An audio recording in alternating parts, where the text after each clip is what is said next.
Praise the Lord. இன்றைய அப்பத்துணிக்க நிகழ்ச்சியிலே உங்களை சந்திக்கிறதுல மிக்க மகிழ்ச்சி அடைகிறேன். இந்த நாளிலும் ஒரு வசனத்தை நாம் வாசிப்போம். எஸ்தர் 2வது அதிகாரத்துல 10வது வசனத்தை நான் உங்களுக்காக வாசிக்கிறேன். எஸ்தரோ வென்றால் தன் குலத்தையும் தன் பூர்வத்தரத்தையும் அறிவிக்காதிருந்தால் மொர்தெகாய் அதை தெரிவிக்க வேண்டாம் என்று அவளுக்கு கற்பித்திருந்தான்.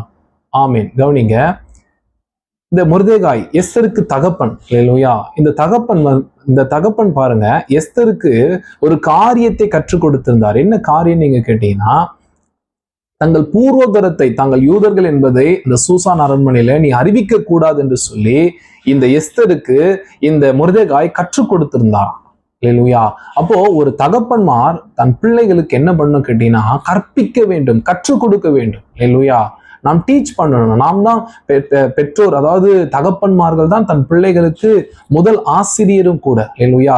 சகல நல்ல காரியங்களையும் கெட்ட காரியங்களையும் நாம் தான் அவர்களுக்கு சொல்லிக் கொடுக்க வேண்டும். அல்லேலூயா. நாம் கற்றுக் கொடுக்க நாம் மறப்போம் அப்படின்னா நம்முடைய பிள்ளைங்க சீர்கெட்டு போவாங்க. அல்லேலூயா. பாருங்க, நீதிமொழிகள்ல ஒரு வசனம் சொல்லுகிறது பாருங்க. நீதிமொழிகள் 11:14 நான் உங்களுக்காக வாசிக்கிறேன். 11:14. ஆலோசனை இல்லாத இடத்தில் ஜனங்கள் விழுந்து போவார்கள், அநேக ஆலோசனைக்காரர் உண்டானால் சுகம் உண்டாகும். அப்போ ஆலோசனைக்காரர் இல்லாத இடத்துல ஜனங்கள் விழுந்து போவார். அப்ப நாம் நம்முடைய பிள்ளைகளுக்கு ஆலோசனைக்காரரா இல்லை அப்படின்னா, நாம் நம்முடைய பிள்ளைகளுக்கு அட்வைசரா இல்லை அப்படின்னா நம்முடைய பிள்ளைங்க விழுந்து போவாங்க. இன்னைக்கு நிறைய பிள்ளைமார்க பாருங்க, சிறு வயதிலேயே எத்தனையோ தவறான காரியங்களை கற்றுக்கொள்றாங்க. அல்லேலூயா. காரணம் என்ன? பெற்றோர் நாம் நம்முடைய பிள்ளைகளுக்கு தீமையான எது என்பதை நாம் சொல்லிக் கொடுக்க நாம் மறுக்கிறோம். அப்போ நாம் மறுக்கும் பொழுது நம்முடைய பிள்ளைங்க விழுந்து போவாங்க, அவங்களுக்கு தெரியாது. இப்போ நாம் கடந்து வந்திருப்போம் அந்த பாதையில எல்லாம். நாம் தான் நம்முடைய பிள்ளைகளுக்கு ஆலோசனை கொடுத்து அவர்களை வழிநடத்த வேண்டும். அல்லேலூயா.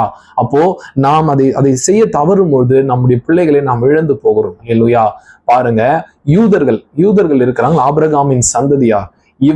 இவர்களிடத்துல ஒரு நல்ல பழக்கம் உண்டு. என்ன பழக்கம் கேட்டீங்கன்னா, இவர்கள் தேவனுடைய கற்பனைகளை தன்னுடைய சந்ததியாருக்கு அறிவித்தே ஆகணும். அல்லேலூயா. தன்னுடைய பிள்ளைகளுக்கு எல்லாருக்கும் இவர்கள் காரியங்களை அறிவிக்கணும். அவங்களுடைய நியாயப்பிரமாணம் முழுமையும் சகல காரியங்களையும் இவர்கள் கற்றுக் கொடுப்பார்களாம். பாருங்க, அந்த யூதர்கள் ஞானத்துல தேறினவர்களா இருந்தாங்க. எல்லா காரியத்திலும் அவர்கள் பார்த்தீங்கன்னா ஞானத்துல தேறினவர்களா இருந்தாங்க.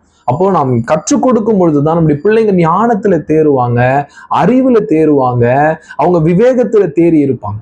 நாம் கற்றுக் கொடுக்க நாம் மறுக்கும் பொழுது அவர்கள் ஞானம் இல்லாமல் அநேக தீமையான காரியங்கள்ல அவங்க விழுந்து போவாங்க. ஆகையினால பிள்ளைகளுக்கு நீங்க கற்பிக்கிறவர்களா இருக்கணும். ஒரு தகப்பன்மார் நீங்க டீச்சரா இருக்கணும்.